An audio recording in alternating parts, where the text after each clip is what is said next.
Welcome back, everybody. Today we have a very difficult project.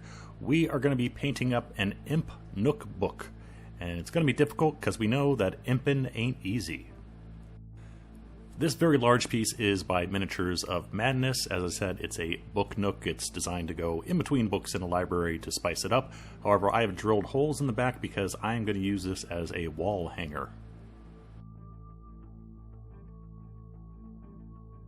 Since we are going to be relying mainly on stains and washes to establish our colors, we need to start off with a fairly light base coat. For that, I am airbrushing on some Vallejo Model Color Beige Red. Alternatively, we could use just white for this process. However, using beige red instead lightens up the piece, and it also adds a little bit of a flesh tone. So we're starting off with a fleshy base before we move into all our washes.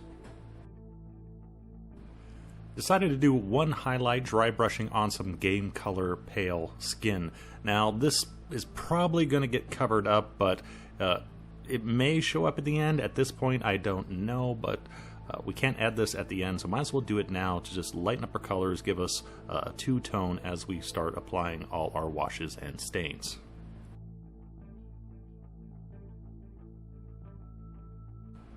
My goal here is to paint each imp some shade of red, working our way a little bit into the yellows and also into the purples. For our first one, starting off with Vallejo Game Color Gory Red. And we're beginning with a heavy paint stain. Again, a heavy paint stain is basically just like a heavy wash. The difference here is a wash you normally only want in the recesses, but with the stain you actually want it to stain the surface area, but still collect deeper and more in the recesses. So want about a, hard to say here, maybe about a 50-50 mix of paint to water, and we can just slather it on at this point. Our second wash for our deeper recesses, Vallejo Model Color Violet Red. So this is applied a little bit more precisely. See, I'm jabbing it into the recessed areas, not being too careful yet because we're going to get to a cleanup stage to smooth all this out. So just stippling it on and using the stippling method because we're less likely to get brushstroke lines working with these rather thick layers if we stipple on the paint rather than using brushstrokes.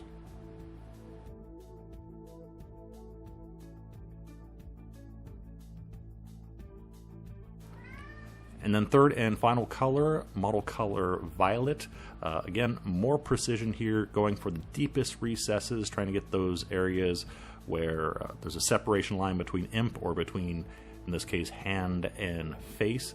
And also just adding a little bit of deeper color wherever I want it.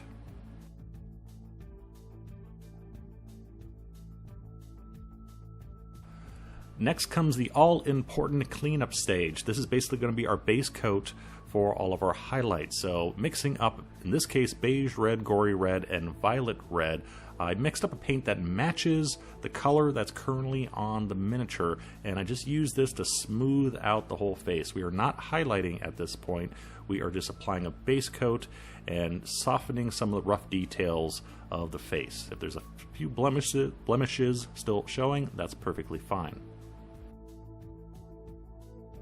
After applying the base coat, I realized that if I continue to highlight into that beige red zone, I was going to end up with a bit more of a fleshy, human fleshy tone, and I didn't want that. I wanted something a bit more red. So I decided to put a very thin layer of gory red down. This is going to tint our base coat a little bit more red, so therefore from this stage I can take the highlights more in a red direction rather than a human flesh direction.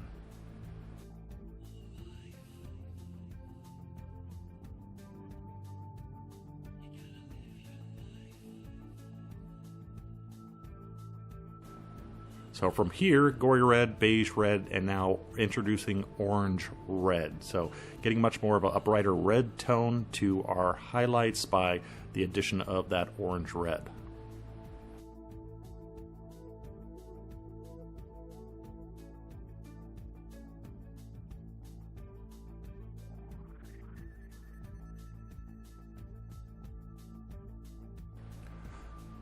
From here on out, things are rather simple. Most of the highlights on this piece I dry brushed on. A few I layered. I realized that was taking a bit too long considering the size, and with the texture that the skin has, dry brushing is perfectly fine, and we can always go back and apply a few glazes to clean it up at the end if needed.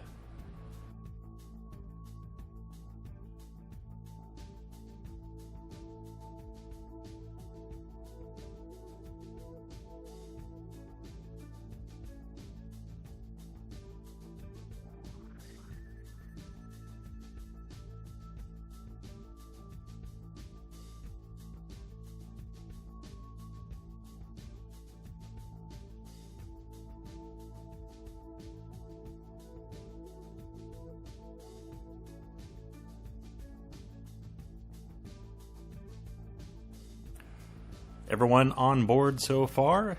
If not, I'll go over it one more time. For this imp, I want to go a little bit more in the yellow-orange range, so I'm going over the canvas coat of beige red and replacing that with Vallejo Model Color Yellow Ochre. Note, I do call it canvas coat, not the base coat, because canvas is what we are starting off our painting with. Base coat I consider our mid-tone that ties together our highlighting and shading, and we have not gotten to the base coat just yet. Applying our first shade color, again tinting that canvas coat, so we're already covering up that yellow ochre, and tinting that and getting the shade to fall in the recesses. You can be a bit messy here, it's perfectly fine.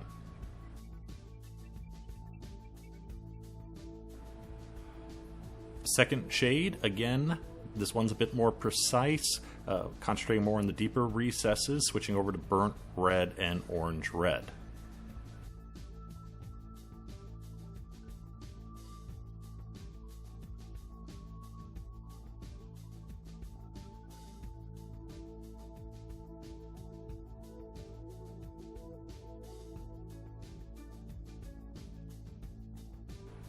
And then a final shade of violet, a little bit more subtle this time. I don't want to put a whole lot of violet in this one. I want to keep the orange a more prominent color, but I still want to use the colors I'm using on the other imps to tie them together. So we'll have purple imps, we'll have orange imps, we'll have red imps, but most of them will have a hint of violet in them as well. So they all still look similar, even though they're all going to be different colors.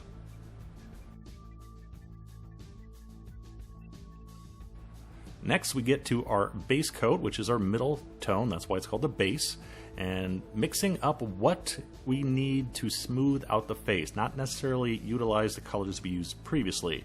In this example, yellow ochre, burnt red, and scarlet blood is what I used to smooth the face out. My color choice also depends on what direction I want to take the highlights.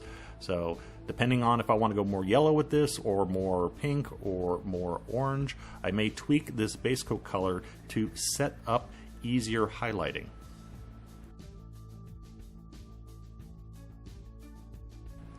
In this case, the washes, stains, and base coat pretty much established the colors that I wanted to use here, so I only need to do one highlight to get to where I want this particular imp. So a little deep yellow added to straight yellow ochre, just quickly dry brushed, and I have enough contrast on this imp.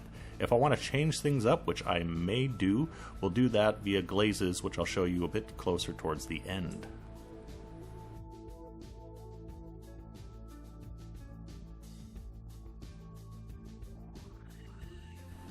Alright, only 9 more imps to go.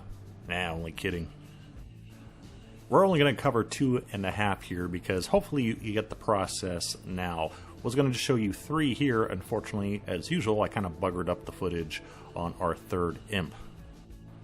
However, this is a cross project with my Twitch stream, so if you want to see a couple more of these imps painted, you can go over there, links below, and catch the saved live show. It's not live anymore. But hopefully you get the general idea here. We start off with most of these, some shade of red, maybe orange, maybe a little bit of yellow, and then put on various stains and washes of reds and purples. Sometimes it's a mixture of paint, sometimes it's a completely different color, sometimes it's put on very thin, sometimes it's put on very thick. Just mixing it up and just setting everything up via our stains and washes, then getting to that very important and admittedly a little bit difficult clean up base coat stage, and then moving on to the relatively simple dry brushed highlights. That way we have, I think we got 9 or 10 imps here. They're all red or red-ish at least, and kind of blend together. And then finishing this guy up with a little bit of glazing with scarlet red. I noticed I didn't have enough red into the skin. He was sticking out a little bit too much. So we just glaze on a little red into the base coat area and the recesses, and we'll tie him back in to the rest. On to the horns, and oh boy, do we have a lot of these to paint. Let's take a bit of a shortcut. Much like with the skin, I'm going to paint these using stains and washes. In this case though, we're not doing any highlighting. For this particular one, we're starting off with Vallejo Model Color Khaki, and my first wash is Vallejo Model Color Olive Brown. Now this is more of a wash than a stain, and the reason I have this a little bit thinner is because we are going to slowly build up the color, working further down to the base of the horns as we build up our washes. So we start off with that olive brown, maybe a very thin coat, then thicken it up a bit, and now I've added some chocolate brown to that olive brown. This one is for a little bit of color. It's not going to make it much darker. However, as we apply wash after wash after wash, those added layers, they're going to get darker and darker and darker. So we can darken it by reapplying the same wash over and over. When you're applying the same wash over and over, you may get to the point where you can't darken it anymore, or you still want to take it darker. In that case, then we can mix in a darker color, in this case black, and concentrating this more on just the base. Again, a little bit thin, just one layer, working our way up towards the middle of the horns, but then going for 2 or 3 towards the bottom, the base of the horns where it meets the skin. So we have a very nice gradation here. We have minimal brush strokes because I've been stippling most of this, and all of this is done via very easy to apply washes.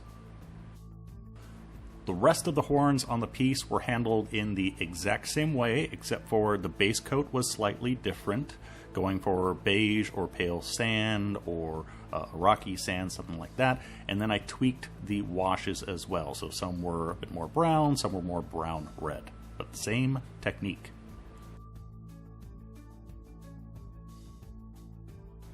Now let's talk about glazing.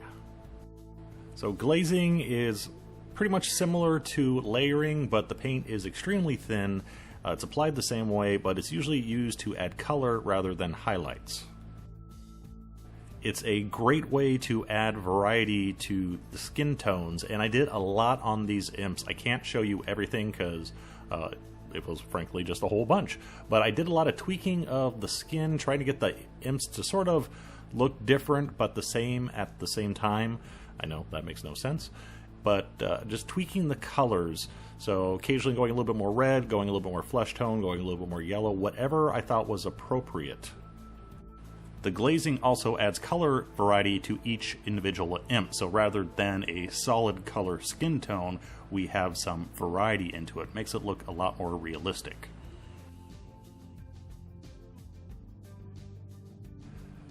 Glazes work best when they're done over a light skin tone, or at least I should say sometimes doing a light color glaze over a dark skin tone can be a little difficult.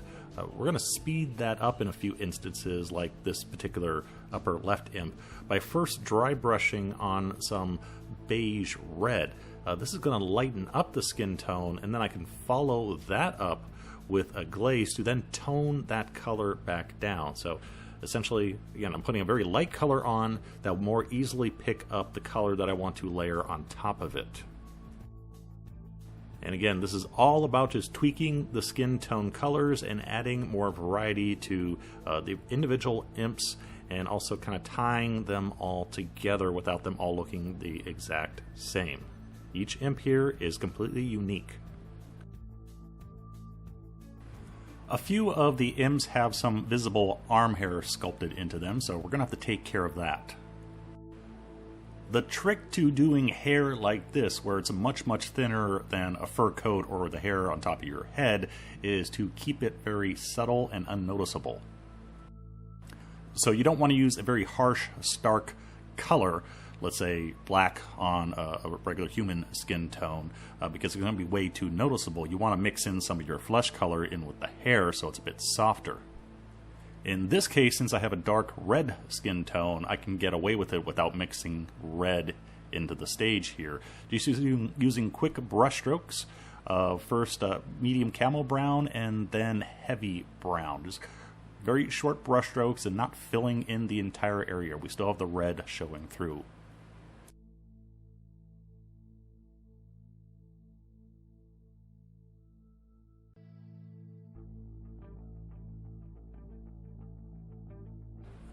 Eyeball time.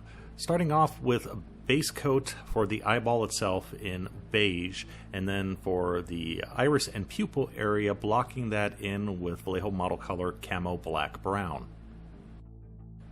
I decided to go with relatively human eyes here because I thought it would make the piece look a little bit creepier than giving them all red bloodshot eyes or something like that. Each imp has their own unique color of eyes, however the technique here is the same. In this case, deep green, filling in the iris area of the eyeball, and I'm painting with dots so it makes it a little bit more precise. And then we want to highlight the bottom area of the eye. The reason for that is because the eyebrow ridge usually shades the top of the eye. However, that could change based on how much of the eye we can see, and in this case the position of the imp itself. If it's looking more up or looking more down, I'll have to change where the highlights lay. If you paint cleanly, you already have the pupil painted thanks to the Camo Black Brown, but if you didn't, you may have to go back and just add a little drop to get your pupil in place.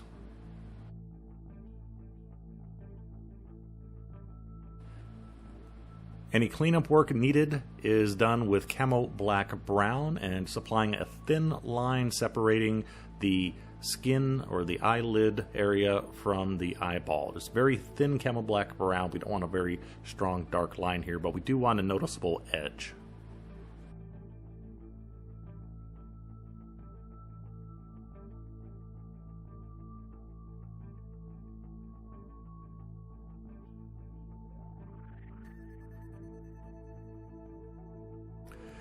And then finishing off with a stipple of red glaze, gory red. Normally I would just do this in the corners of the eyes if this was a human.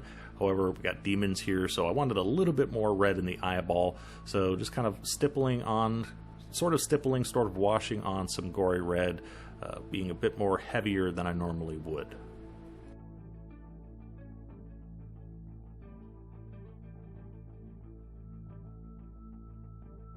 For any visible fingernails, decided to go dark with those so they would contrast well with the horns. Just a base coat of Camo Black Brown and then a very simple highlight just on the edge with a little bit of Game Color Bone White added.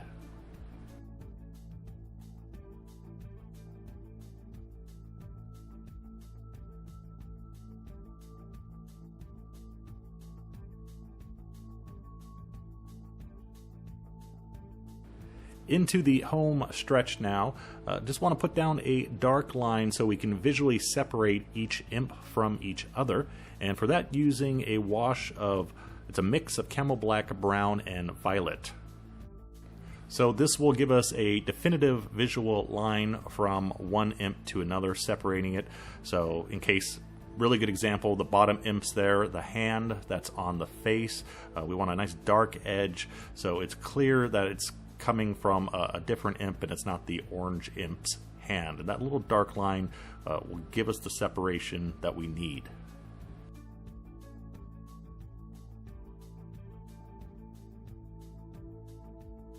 At this stage, we're pretty much finished. I've painted the frame. I have flat varnished the entire piece via the airbrush.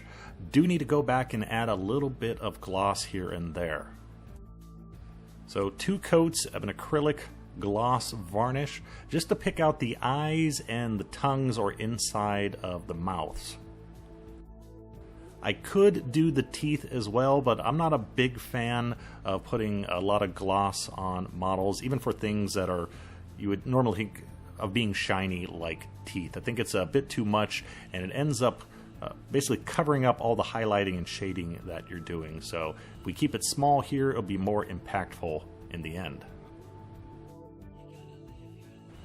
And with that, we are done with our Big Imp project. So as you can see, we used just a lot of sloppy washes, a lot of dry brushing. Both techniques relatively easy to learn.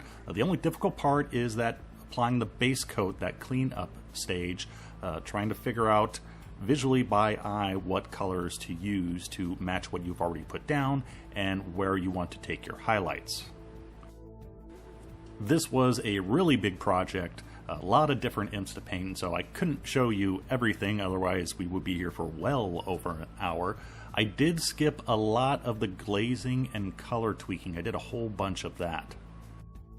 I kept changing my mind. Okay, this one's red. How much red do I want on them? Do I want them more violet? Let's put another wash on. No, let's go more orange. You may even notice, sharp viewers, that one of them was blue at one point because I was going to add blue to the color mix. Then I decided to pull it back and just concentrate more on the reds and purples. So a lot of color variety, all those glazes and tweakings added in the end, and I think it really shows up. Even though some got covered over for the most part, all those colors are still there and adds a lot of little nuance and variety to all these individual looking faces.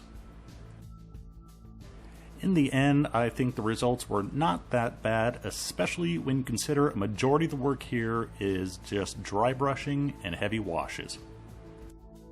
So I hope you enjoyed. I hope you learned something. Experiment with washes. You can use regular paint for it. As you can see, you don't need to buy specialty paint to create a wash.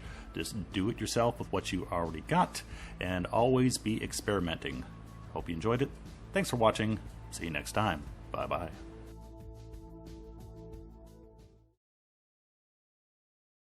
I'm the god of hellfire! I god of hellfire!